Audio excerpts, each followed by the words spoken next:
प्रदेश में ब्यूरोक्रेसी नेताओं पर हावी हो रही है। आखिर ऐसा क्या हुआ कि सरकार के एक दो नहीं बल्कि 6 कैबिनेट मंत्री एक साथ मुख्यमंत्री डॉक्टर मोहन यादव के पास शिकायत लेकर पहुंच गए। शिकायत भी किसी राजनीतिक विरोधी की नहीं बल्कि एक आईएएस कलेक्टर की है। आखिर कौन है ये कलेक्टर, क्या है पूरा विवाद और ऐसा क्या हुआ कि मामला सीधे मुख्यमंत्री तक पहुंच गया। नमस्कार, आप देख रहे हैं सलिल संदेश और मैं हूं आपके साथ अश्विनी। आइए जानते हैं इस पूरे घटनाक्रम को विस्तार से। मध्य प्रदेश की राजनीति में नेताओं और ब्यूरोक्रेसी के बीच टकराव कोई नई बात नहीं है। कई बार विधायक, मंत्री और कलेक्टर आमने सामने नजर आते हैं। कभी जन सुनवाई को लेकर विवाद होता है, कभी प्रशासनिक फैसलों पर नाराजगी सामने आती है। लेकिन इस बार मामला कुछ अलग है, क्योंकि एक जिले के कलेक्टर की शिकायत लेकर सरकार के 6 मंत्री एक साथ मुख्यमंत्री डॉक्टर मोहन यादव से मिलने पहुंच गए। और ये पूरा मामला सतना जिले से जुड़ा हुआ है और केंद्र में है Satna collector doctor Satish Kumar S.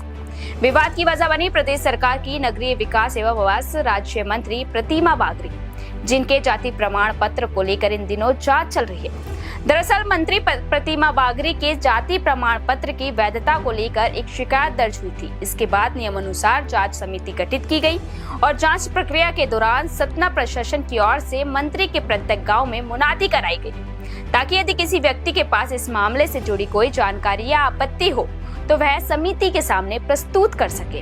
और यहीं से विवाद शुरू हो गया।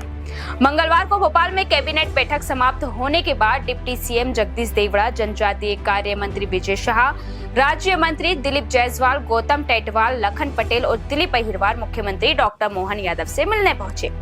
और इन मंत्रियों का कहना था कि जांच समिति की प्रक्रिया पूरे होने से पहले गांव में इस तरह की मुनादी कराना उचित नहीं था। उनका आरोप है कि इससे मंत्री प्रतिमा बागरी की सार्वजनिक छवि प्रभावित हुई है और उन्हें अनावश्यक रूप से अपमानित किया गया है। मंत्रियों ने मुख्यमंत्री से पूरे मामले की शिकायत करते हुए प्रशासनिक कार्रवाई पर आपत्ति दर्ज कराई है।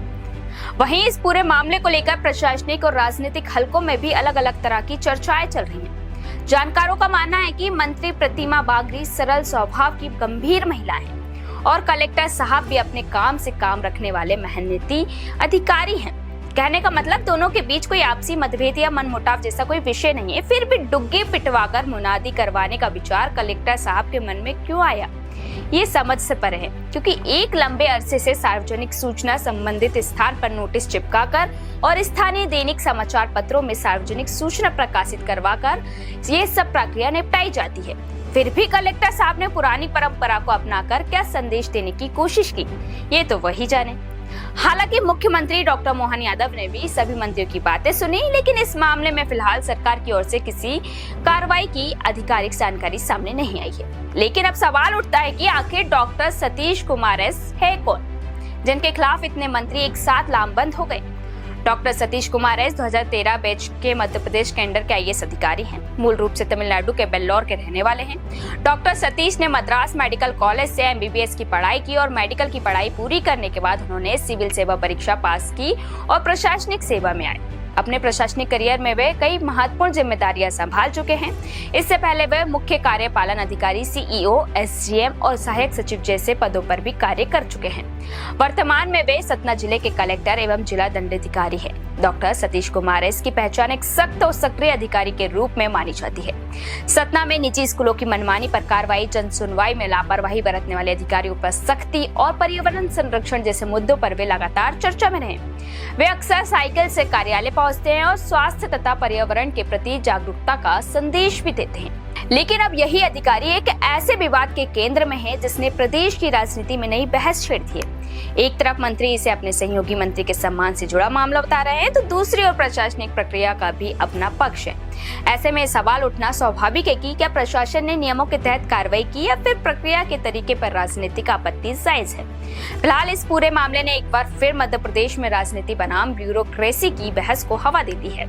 6 मंत्रियों का एक साथ मुख्यमंत्री के पास पहुंचना इस बात का संकेत है कि मामला केवल एक अधिकारी तक सीमित नहीं रह सका, बल्कि सरकार के भीतर भी इसे गंभीरता से देखा जा रहा है।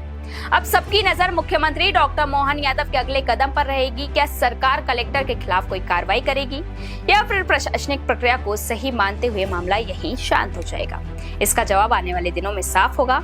अगर आपको ये विश्लेषण पसंद आया हो तो वीडियो को लाइक और शेयर जरूर करें और ऐसे ही राजनीति और प्रशासन से जुड़ी हर बड़ी खबर की जानकारी के लिए सलील संदेश को सब्सक्राइब करना ना भूलें।